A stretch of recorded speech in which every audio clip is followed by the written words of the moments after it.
श्री राधा कृष्णाभ्याम नमः। भगवान श्री कृष्ण की कथाओं का आश्रय लेने वाले भक्तजनों, मैं संध्या रानी महात्मा वेद व्यास जी एवं गुरुजनों की आज्ञा से श्रीमद् भागवत महापुराण के दशम स्कंद के 62वें अध्याय को प्रारंभ करती हूँ। अध्याय 62। उषा अनिरुद्ध मिलन।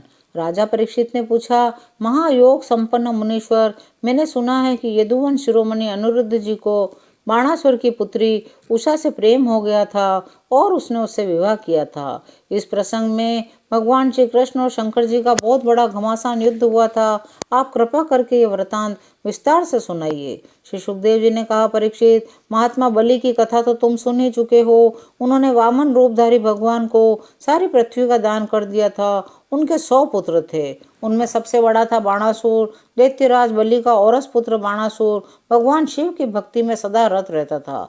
समाज में उसका बड़ा आदर था। उसकी प्रतिज्ञा अटल होती थी। वह सचमुच बात का धनी था। उन दिनों वो परम रमणीय शोणितपुर में राज्य करता था। सचमुच भगवान शंकर बड़े ही भक्त वत्सल और शरणागत रक्षक हैं। समस्त भूतों के एकमात्र स्वामी प्रभु ने बाणासुर से कहा, तुम्हारी जो इच्छा हो मुझसे मांग लो। बाणासुर ने कहा, भगवान, आप मेरे नगर की रक्षा करते हुए यहीं रहा करें। एक दिन बल पौरुष के घमंड में चूर बाणासुर ने अपने समीप स्थित भगवान शंकर के चरण कमलों को सूर्य के समान चमकीले मुकुट से छूकर प्रणाम किया और कहा, देवाधिदेव, आप समस्त चराचर जगत के गुरु और ईश्वर हैं। मैं आपको नमस्कार करता हूँ। आपने मुझे 1000 भुजाएं दी है, परंतु वे मेरे लिए केवल भार रूप हो रही हैं, क्योंकि त्रिलोकी में आपको छोड़कर मुझे अपनी बराबरी का कोई वीर योद्धा ही नहीं मिलता जो मुझसे लड़ सके। एक बार मेरी बाहों में लड़ने के लिए इतनी खुजलाहट हुई कि मैं दिग्गजों की ओर चला।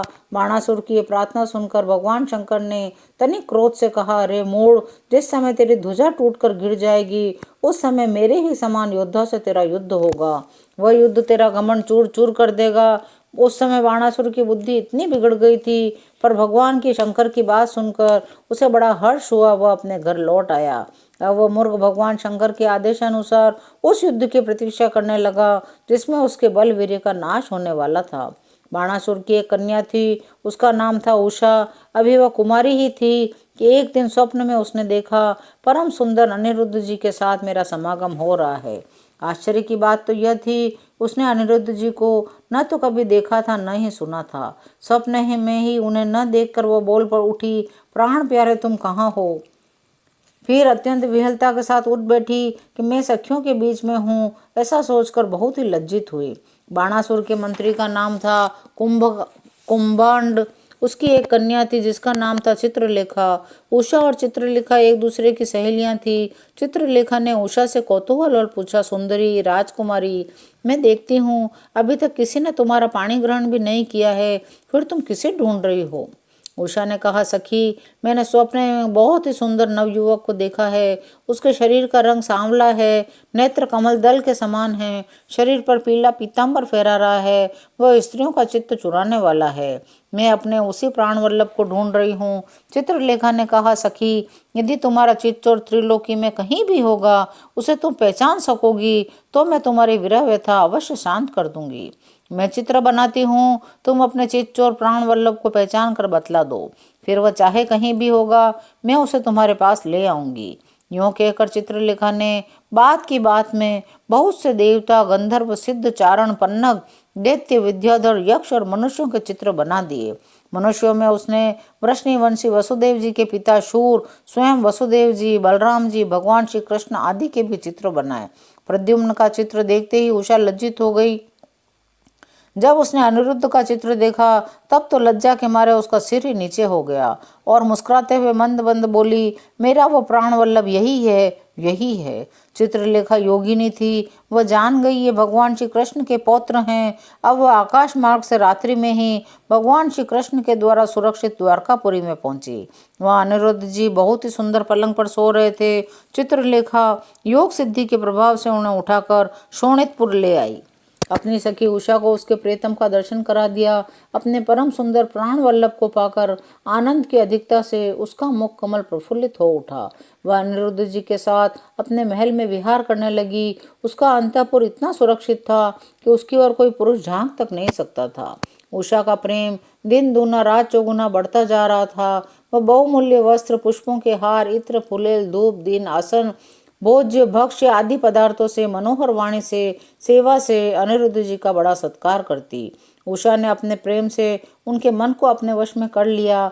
अनिरुद्ध जी उस कन्या के अंतःपुर में छिपे रहकर अपने आप को भूल गए। उन्हें इस बात का पता भी न चला कि मुझे यहाँ आए कितने दिन बीत गए। यदु कुमार अनिरुद्ध जी के सहवास से उषा का कुंवारापन नष्ट हो चुका था। उसके शरीर पर ऐसे चिन्ह प्रकट हो गए जो स्पष्ट इस बात की सूचना दे रहे थे, जिन्हें किसी प्रकार छिपाया नहीं जा सकता था।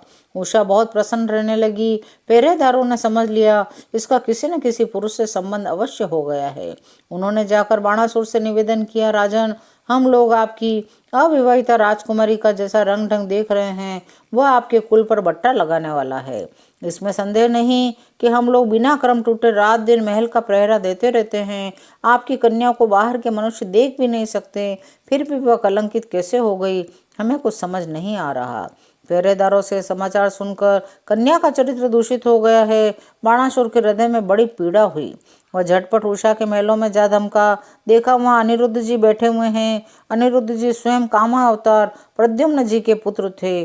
त्रिभुवन में उनके जैसा सुंदर और कोई न था। सांवला सरोना शरीर, उस पर पीतांबर फहराता हुआ, कमल दल के समान बड़ी बड़ी कोमल आंखें, लंबी लंबी भुजाएं, प्रेम भरी चितवन से मुख की शोभा अनूठी हो रही थी। अनिरुद्ध जी उस समय अपनी सब ओर से सज धज कर बैठी हुई प्रियतमा उषा के साथ पासे खेल रहे थे। उनके गले में बसंती बेला के बहुत सुंदर पुष्पों का हार शोभित हो रहा था। उन्हें उषा के सामने ही बैठा देखकर बाणासुर विस्मित चकित हो गया।